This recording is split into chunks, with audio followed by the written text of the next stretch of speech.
When Alice Rogoff bought the Anchorage Daily News, she hired new reporters and columnists and spent a lot of money to cover rural Alaska.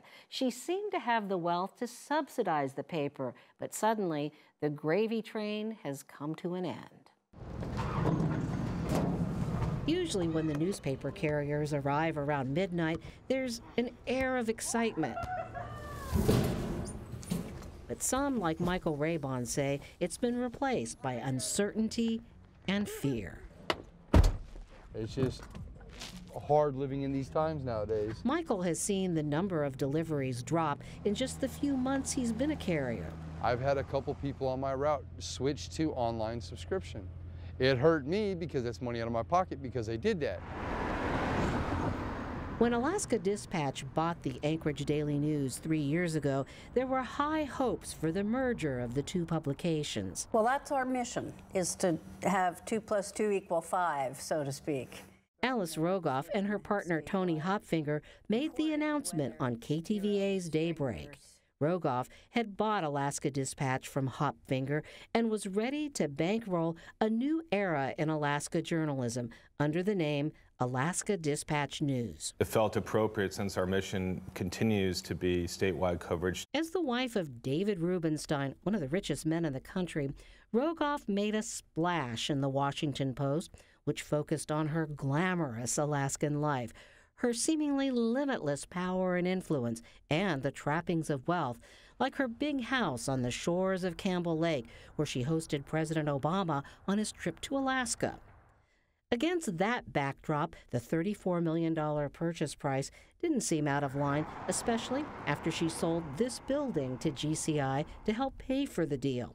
The company agreed to lease her the space for the printing press, which she promised to move once a new press was ready to run. But a lot has unraveled since then. Rogoff overstayed her lease and fell behind in her payments. GCI sued to reclaim $1.5 million in back rent and utilities, as well as another $1.5 million in damages to move the existing press. Rogoff also owes Northrim Bank $10 million for the balance of her loan to buy the paper, which comes due next month. Under Chapter 11 bankruptcy, Rogoff has filed for relief from $2.5 million owed to other Alaska businesses and individuals. Her hope to keep the paper alive. Good intentions are very dangerous, and she had good intentions. Craig Medred worked for Rogoff, but was later fired in a dispute not connected to her money troubles, yet he says he saw the red flags. She wanted to believe what she wanted to believe as reality instead of looking at reality. Medred says if the Dispatch can survive, it'll be a shadow of what it is today. The very saddest thing to me that you can say about the Dispatch is that here's a room full of journalists with a really important institution falling apart beneath their feet. The key to the Dispatch's survival is the new printing press, which went into this warehouse. To date, it's failed to work properly and is tied up in litigation. Then there's the legal battle with Tony Hopfinger. Newsweek wrote about this cocktail napkin Hopfinger introduced in a lawsuit against Rogoff to back his claim that she promised to pay him $1 million for his online edition of Alaska Dispatch. Meanwhile, reporters continue to work out of this office in Midtown. But for how long? Bankruptcy papers show Alaska Dispatch is losing about $125,000 a week, with annual losses that range from $4 to $8 million. Some worry this may be too much debt to overcome, and Alaska will lose an important voice. The fact is who else is going to keep track of your kids' football games? Who else is going to show up at the city council meeting? Who is going to go and watch those politicians so that you don't have to sit in that meeting yourself and do it? Who is going to hold people to account? Alice Rogoff only weighed in through a written statement.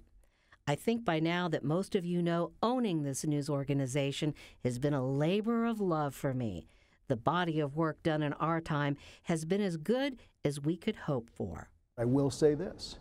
She took on the issue of the Arctic at the right time. Meade Treadwell worked with Rogoff on a range of Arctic issues. The Alaska Dispatch had 3 or 4 major conferences here, bringing people from all over the world on how do we take care of the Arctic Ocean. The water depth in there makes it dangerous. A legacy, Treadwell says, helped to open the eyes of Alaskans and the world about Alaska's role as a big player in the Arctic.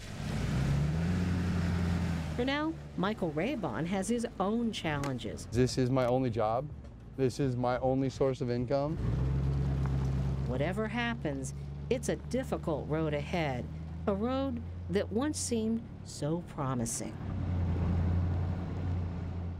A note to add for full disclosure, KTVA is owned by Denali Media Holdings, a subsidiary of GCI, which has sued the Dispatch. Well, ahead, 2 Alaska journalism veterans weigh in on what's at stake for the Dispatch. Michael Carey, a longtime columnist, and Edgar Blatchford, a newspaper owner who knows just how hard it is to stay afloat.